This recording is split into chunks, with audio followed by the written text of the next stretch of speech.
Halo semuanya, Halo, perkenalkan kami berdua dari sekolah SMK Bandang Siang dan nama aku Rehan serta aku Tashiro. Oke, pada kali ini kita berdua mau ngapain sih? Kita berdua mendokumentasikan sejarah nasi tumpeng. Yeay, langsung aja ke videonya. Selamat menyaksikan. Oke, halo semuanya.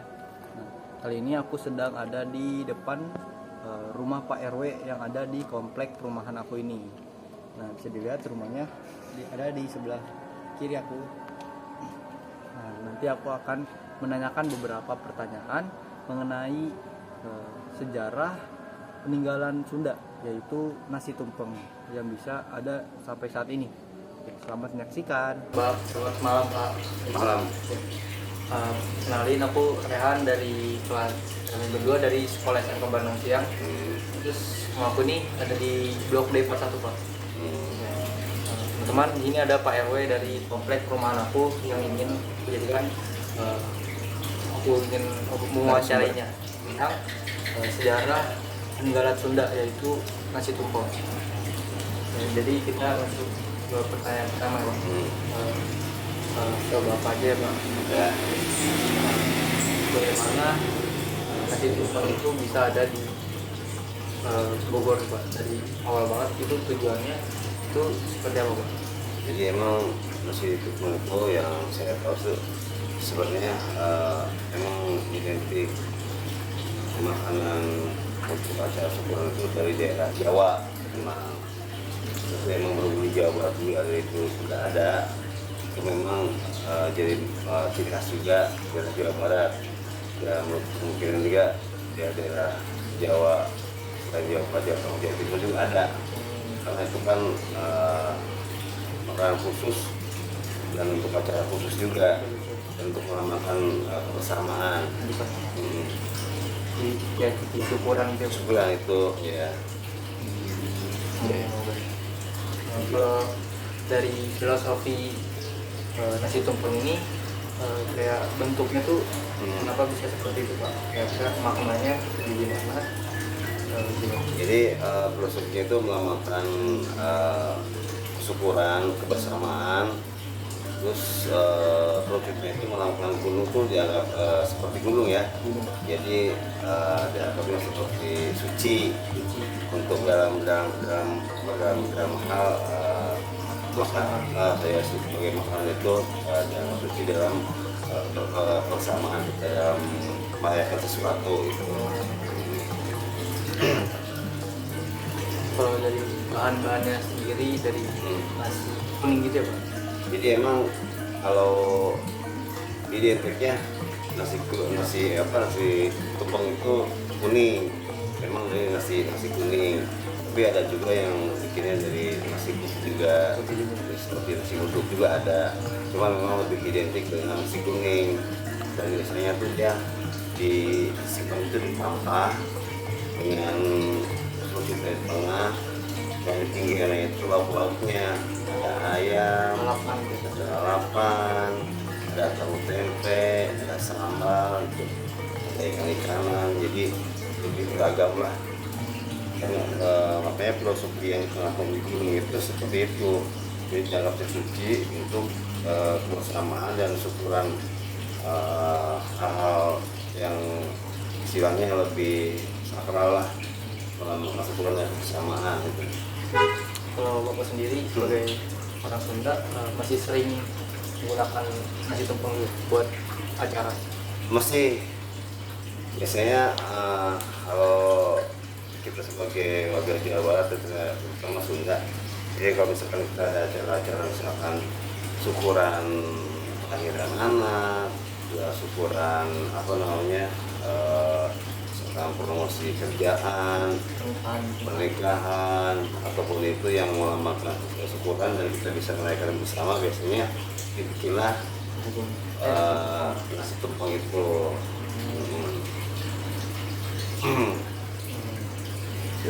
Ya baik, mungkin begitu aja sih, Pak, yang aku mau nanya. Ya, Terima kasih banyak ya, Pak RW. Ya, Maaf mengganggu waktunya ya. ya nggak apa-apa.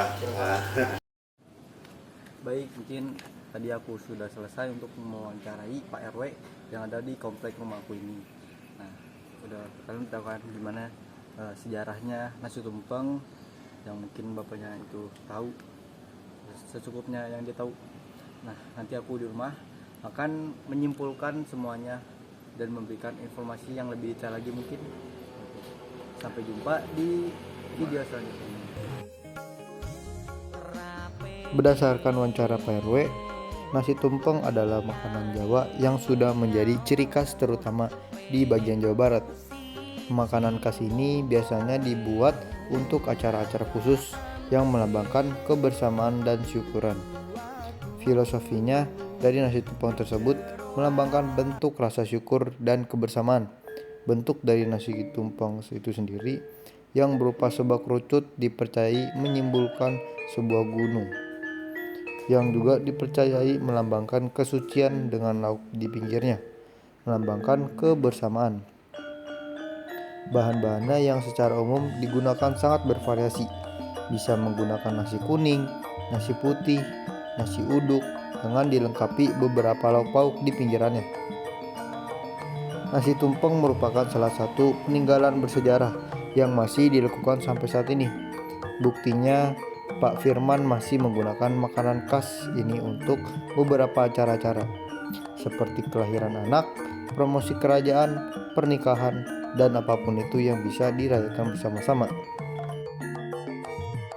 Jejak sejarah diakronik nasi tumpeng era Hindu-Buddha pada abad ke-5 sampai 15 Masehi. Yang pertama, konsep gunung suci, Meru Mahameru. Dalam kosmologi Hindu-Buddha menjadi dasar bentuk kerucut. Prasasti Taji 191 Masehi di Jawa Tengah menyebut tumpeng sebagai persembahan. Pengaruh kerajaan Sunda, Galuh, ritual syukuran panen serentahun menggunakan nasi berbentuk gunung. Pada era Islam abad 16 sampai 19 Masehi, Sunan Kalijaga mengadaptasi tumpeng sebagai media dakwah. Kerucut sampai tauhid keesaan Allah. Lauk 7 jenis sama dengan 7 lapis langit atau lambang kesempurnaan. Babatana Jawi menyebut tumpeng dalam ritual keselamatan Kerajaan Mataram. Kolonial hingga modern, catatan Belanda Raffles History of Java 1817 mendeskripsikan tumpeng dalam upacara di Priangan. Pada tahun 1960-an, pemerintah Indonesia menjadikan tumpeng sebagai simbol nasional, terutama di Jawa Barat. Tumpeng menjadi ciri khas Sunda karena kesinambungan tradisi agraris. Masyarakat Sunda mempertahankan ritual bumi seperti ngalaksa di Kuningan yang menggunakan tumpeng sebagai inti upacara. Isi-isi filosofi seperti bentuk kerucut sebagai simbol gunung atau kesuburan penghubung langit dan bumi. Terus representasi hierarki sosial. Puncak sama dengan yang maha kuasa, dasar sama dengan manusia, hierarki kosmologi Sunda dalam ritual gunung. Dalam kosmologi Sunda kuno, Sang Hyang Siksa, kandang karesian alam semesta, terbagi menjadi 3 dunia, Tri Tangtu di Buana. Yang pertama ada Buana Nyungcung, dunia atas, tempat bersemayam Nungersaken yang maha kuasa dan dewa-dewi Nyai Pohaci Sang Hyang Asri. Dipresentasikan oleh puncak tumpeng, titik tertinggi kerucut. Yang kedua ada Bunga Pancatenah, dunia tengah, dunia manusia, hewan dan tumbuhan disimbolkan oleh badan tumpeng dan lauk pauk. Yang ketiga ada Buana Larang atau dunia bawah, alam bawah tanah, tempat kekuasaan Chaos atau buta, dilambangkan oleh alas tumpeng, daun pisang atau bambu. Selanjutnya proses pemotongan nasi tumpeng ini seperti puncak tumpeng dipotong oleh tokoh tertua atau terhormat sebagai bentuk penghormatan dan doa. Filosofi Sunda mipit kudu amit ngalah kudu mentak, seperti mengambil harus izin. Mengapa dihancurkan? Pemotongan puncak bukan penghancuran, melainkan transformasi sakral. Yang pertama, seperti simbol penyerahan diri. Memotong puncak mengembalikan bagian tertinggi kepada nu ngersakeun sebagai bentuk syukur, ngebatikan filosofi nu nyieun kudu nyucikeun yang membuat harus menyucikan. Mengapa harus dipotong? Yang pertama, menjadi simbol kerendahan hati. Memotong sama dengan pengakuan bahwa manusia tidak boleh memonopoli posisi puncak, kekuasaan, atau kesombongan. Prinsip Sunda, teu menang di luhur, atau tak boleh di atas sendirian. Yang kedua, aktivitas energi spiritual. Dalam kepercayaan Sunda, wiwitan gunung menyimpan kesepuhan atau kebijaksanaan. Memotong puncak sama dengan melepaskan energi spiritual ke hadirin. Ritual pemotongan dalam konteks sosial Sunda tahapan sakral. Yang pertama, nyalako tumpeng. Sesepuh memegang pisau sambil membaca rajah atau mantra Sunda. Yang kedua, membagi puncak. Potongan pertama diberikan kepada ibu hamil, simbol masa depan. Yang kedua, diberikan kepada pemimpin adat, simbol kebijaksanaan. Jadi, pemotongan puncak tumpeng Sunda adalah ritual transendensi yang mentransformasi simbol vertikal, gunung Tuhan, aksi horizontal berbagi sesama manusia. Kalau untuk konsep hierarki, prinsip kesetaraan silih asih silih asuh. Persembahan pasif ke komunikasi aktif dengan dimensi spiritual. Lauk pauk dibagi menjadi 7 jenis. Ikan hidup di air sama dengan ketekunan, telur bulat sama dengan kesempurnaan, kubis melambung sama dengan derajat tinggi.